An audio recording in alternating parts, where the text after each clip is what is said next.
کوئی خلاف کیا؟ کیا آواز ان کے خلاف اٹھائی؟ نہیں اٹھائی۔ لوگوں جواب دے دو، جب عثمان غنی خلیفہ تھے حضرت امام حسین نے کوئی خلاف نہیں کیا، کوئی آواز مخالف نہیں، کوئی تلوار نہیں اٹھائی۔ جب حضرت علی اور حضرت امام حسن تھے حضرت امام حسین خاموش تھے۔ جب امیر معاویہ خلیفہ بن گئے تب بھی امام حسین نے تلوار نہیں اٹھائی۔ میں نے سوال کیا ہے امام حسین آپ کھڑے کیوں نہیں ہو گئے؟ کہاں آگے سچائی تھی؟ سبحان اللہ، بولتے نہیں سبحان اللہ۔ امام حسین نے جواب دیا مجھے تلوار اٹھانے کی کیا ضرورت تھی؟ آگے حق پرست تھے، آگے اہل حق تھے، آگے صدیق تھے، آگے فاروق اعظم تھے، آگے عثمان غنی تھے، آگے مولا علی تھے، آگے حضرت امام حسن تھے، آگے حق والے امیر المومنین حضرت امیر معاویہ تھے۔ مجھے خلاف کرنے کی کوئی ضرورت نہ پڑی۔ ضرورت بھی کیا تھی؟ قیادت صحیح تھی، سیادت صحیح تھی، امامت صحیح تھی۔ اونچا بات ختم ہو رہی ہے۔ قیادت صحیح تھی، امامت درست تھی، سیادت درست تھی۔ مجھے خلاف کرنے کی ضرورت کیا تھی؟ مخالفت کی کیا ضرورت تھی؟ کام قرآن و حدیث کے مطابق چل رہا تھا، صحیح راستے پہ چل رہے تھے، لیکن چوئی یزید تخت پہ بیٹھا، چوئی یزید تخت پہ بیٹھا، امام حسین نے پورا خاندان اس کے مقابلے میں کربلا کے میدان میں کھڑا کر دیا ہے۔ نے کہہ دیا امام حسین کیا بات ہے؟ سب لوگ تو زندگی گزار رہے ہیں، کہتے سب لوگ تو اولاد نبی نہیں ہیں۔ اونچا سبحان اللہ۔ کہا سب لوگ تو ضرور مومن ہیں لیکن اولاد نبی نہیں ہے۔ وہ نہیں ہے کہ جس کے لیے نبی نے مسجد نبوی میں سجدہ لمبا کر دیا ہے۔ سبحان اللہ۔ سب لوگ صحابی ضرور ہیں، سب لوگ نبی کے وفادار ضرور ہیں، لیکن وہ نہیں ہے جس کے منہ میں نبی نے خود زبان مبارک ڈالی ہے۔ سبحان اللہ۔ نعرہ تکبیر، نعرہ رسالت، نعرہ حیدری، ذکر امام حسین۔ سب لوگ مومن ضرور ہے، اس میں شک نہیں ہے، لیکن سب لوگ وہ نہیں ہے جس کو فاطمہ سیدۃ النساء خاتون جنت نے پاکیزہ دودھ پلایا ہے۔ تیری نسلیں پاک میں ہے، بچہ بچہ نور کا، یا رسول اللہ علیہ فرماتے تیری نسلیں پاک میں ہے، بچہ بچہ نور کا، تو ہے نور تیرا، ہر گھرانہ نور کا، تو ہے نور تیرا، سب گھرانہ نور کا۔ اللہ اللہ کیا بات رضا، چمنستان کرم کی کیا بات رضا، اس چمنستان کرم کی زہرا ہے جس میں کلی، حسن پھول حسین پھول۔ سب دوست نبی کے ماننے والے تھے، لیکن نبی حسین وہ ہے جس کو نبی نے کہا حسین منی وانا من الحسین، حسین مجھ سے ہے میں حسین سے ہوں۔ حسین کے رگوں میں مصطفیٰ کا خون دوڑ رہا تھا۔ تو میں عرض کر رہا تھا جب خلیفہ صحیح تھے تو حسین نے کوئی تلوار نہیں اٹھائی، لیکن جب تخت پہ یزید بیٹھا،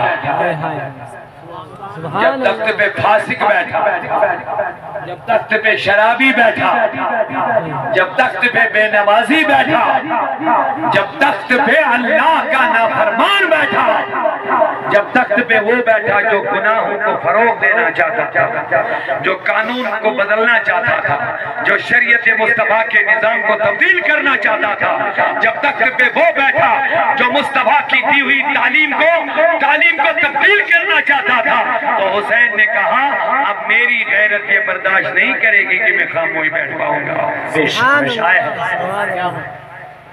جب یزید نے دباؤ ڈالا حسین سے بیعت لے لو، بیعت لے لو، ہاتھ میں ہاتھ دے دو، حسین بچ جائے گا۔ کہا میرے بچنے کا معاملہ نہیں، نبی کے دین کے بچنے کا معاملہ، سبحان اللہ، میرے بچنے کا مسئلہ نہیں، میں بچوں یا نہ بچوں، مصطفیٰ کی امامت بچے وہی سب کچھ ہے۔ حسین نے دین کی اہمیت کو سمجھتے ہوئے سب کچھ قربان کر لیا ہے۔ میں آپ سے معذرت کے ساتھ عرض کرنا ہوں، حسینی جلسے منانے والوں، حسینی کردار کے بنو، شراب کے خلاف، بدکاری کے خلاف، منشیات کے خلاف، بے حیائی کے خلاف اٹھو، کھڑے ہو جاؤ، اپنے گھروں میں کردار حسین پیدا کرو۔ اگر اہل بیت سے محبت کرتے ہو سچے نمازی بنو،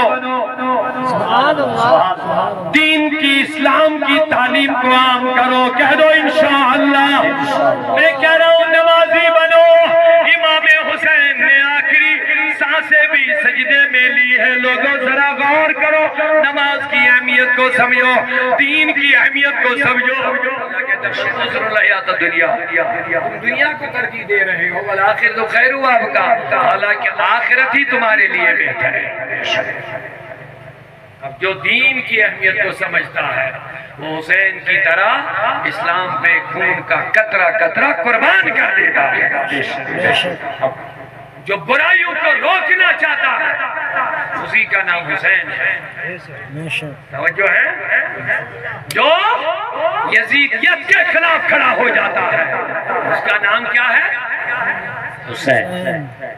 حسین نے یزید کا خاتمہ تو کر دیا لیکن یزیدیت ابھی بھی ہے، کیونکہ باطل کبھی مٹتا نہیں، باطل کبھی فرعون کی شکل میں آتا ہے اور مقابلے میں موسیٰ کھڑا ہوتا ہے، باطل کبھی نمرود کی شکل میں آتا ہے۔ یہ شیطان جو ہمارا دشمن، جو میں پہلے کیا عرض کر رہا تھا، یہ شیطان باطل کبھی نمرود کی شکل میں آتا ہے لیکن حق کا علم لے کر کے ابراہیم کھڑا ہو جاتا ہے، اور یہ باطل ابو جہل عتبہ اور شیبہ کی شکل میں کھڑا ہوتا ہے تو محمد رسول اللہ سامنے کھڑے ہو جاتے ہیں۔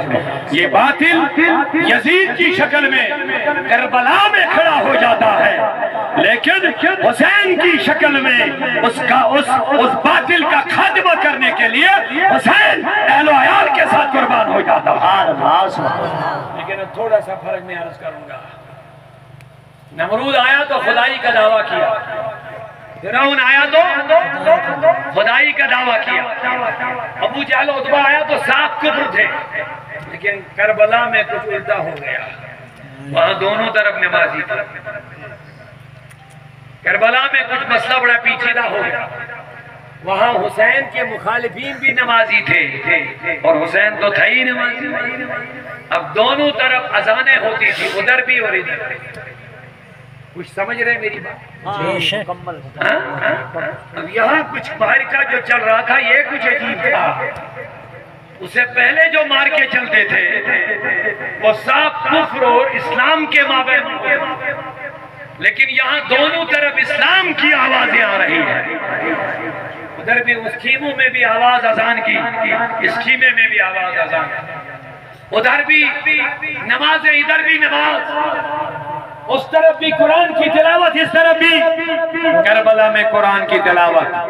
اب مسئلہ حق کھڑا ہو گیا، حق کس کے ساتھ ہے؟ حق کس کے ساتھ ہے؟ اب جس کو میرے نبی نے تربیت کی ہوگی، جس کو قرآن نے کہا ہوگا کُلَّ أَسْأَلُكُمْ عَلَيْهِ أَجْرًا إِلَّا الْمَوَدَّةَ فِي الْقُرْبَى، جس کو قرآن نے کہہ دیا ہوگا لِيُذْهِبَ عَنْكُمُ الرِّجْسَ أَهْلَ الْبَيْتِ، اے اہل بیت تم کو رب نے پاک کر لیا ہے۔ سارے مومنین کو سورہ حج میں کہا فَاجْتَنِبُوا الرِّجْسَ، ناپاکی سے بچو۔ سارے مومنین کو رب نے کہا ناپاکی سے، گندگی سے، کفر سے، شرک سے، شراب سے، نشے سے، بدکاری سے بچو۔ کہا لیکن اہل بیت کو کہا لیذہب عنکم الرجس، تمہیں بچنا نہیں ہے، تمہیں رب خود بچا لے گا اس چیز۔ اور گوروں سے کہا بچو، لیکن اہل بیت سے رب نے کہا میں بچا لوں گا تمہیں۔ تو اہل بیت کو گندگی سے کون بچانے والا ہے؟ اب جواب دیکھو، جس حسین کو رب نے گندگی سے، ناپاکی سے، پلیدی سے بچایا ہوگا اس کا ہر قدم پاکیزہ ہوگا۔ جس حسین کو میرے مصطفیٰ نے تربیت کی ہوگی اس کی ہر سانس پاکیزہ ہوگی۔ جس کو پاکیزہ ماں فاطمہ نے پاکیزہ دودھ پلایا ہوگا، خدا کی قسم اس کے رگوں میں چلنے والا خون اور سارا جسم، سارا وجود اور سارے ارادے پاک ہی پاک ہوں گے۔ نعرے تکبیر، نعرے رسالت، ذکر شہداء اعظم، نعرے تکبیر، نعرے رسالت۔ اب بتائیں، دونوں طرف خیموں میں نماز ہوتی تھی، جماعت ہوتی تھی، لیکن امام حسین نے اپنی جماعت الگ کر دی۔ آج کل بہت سارے لوگ کہتے ہیں کہ آپ ان کے پیچھے نماز کیوں نہیں پڑھتے؟ اب ان کے پیچھے نماز کیوں نہیں پڑھتے؟ وہ بھی تو قرآن ہی پڑھتا ہے، وہ بھی تو قاری ہے، وہ بھی تو حافظ ہے، وہ بھی تو عالم ہے۔ میں نے کہا مجھ سے نہ پوچھ، کربلا کے شہسوار سے پوچھ، سبحان اللہ، مجھ سے نہ پوچھ اس امام کے پیچھے کیوں نماز نہیں پڑھتا ہے، حسین سے پوچھ۔ کہا وہ کیا مطلب؟ میں نے کہا دونوں طرف جماعت تھی، دونوں طرف اذان دی، دونوں طرف قرآن تھا، دونوں طرف امامت، سبحان اللہ، دونوں طرف تکبیر، دونوں طرف اقامت، دونوں طرف نعرہ تکبیر، ادھر بھی تکبیر، ادھر بھی کلمہ شہادت، ادھر بھی کلمہ شہادت۔ لیکن حسین بن علی میرے نبی کے نواسے فاطمہ کے بیٹے، حیدر کرار کے بیٹے نے اس امام کے پیچھے نماز نہیں پڑھی۔ 20,000 سے زیادہ مقتدی تھے ادھر، ایک امام کے پیچھے 20,000 سے زیادہ مقتدی تھے نمازی، لیکن ادھر صرف 72 نوجوان۔ امام حسین، امامت کے اوپر امام حسین۔ میں نے سوال کیا حسین رضی اللہ عنہ مجھے بتا تم نے اس امام کے پیچھے نماز کیوں نہیں پڑھی؟ کہا جو میرے نبی کا وفادار نہ ہوگا، جو غدار صحابہ ہوگا، جو غدار نبی ہوگا، جو شرابی ہوگا، جو بدکردار ہوگا، جو بدعقیدہ ہوگا، حسین اس کے پیچھے نماز پڑھنے والا نہیں ہوگا۔ جب امام ابو بکر جیسا ہوگا حسین پیچھے نماز پڑھے گا، جب امام عمر جیسا ہوگا حسین پیچھے نماز پڑھے گا، جب امام عثمان غنی جیسا ہوگا تو حسین پیچھے نماز پڑھے گا، جب امام مولا علی اور حسن جیسا ہوگا تو حسین پیچھے نماز پڑھے گا۔ اور مجھے کہنے دو حسین نے اعلان کر دیا جب امام امیر معاویہ رضی اللہ عنہ حسین پیچھے نماز پڑھے گا، لیکن جب امیر معاویہ کا بیٹا یزید فاسق تخت پہ آئے گا حسین پیچھے نماز پڑھنے والا نہیں ہے۔ نعرے تکبیر، نعرے رسالت، نعرے حیدری، نعرے رسالت۔ قتل حسین اصل میں مرگ یزید ہے، اسلام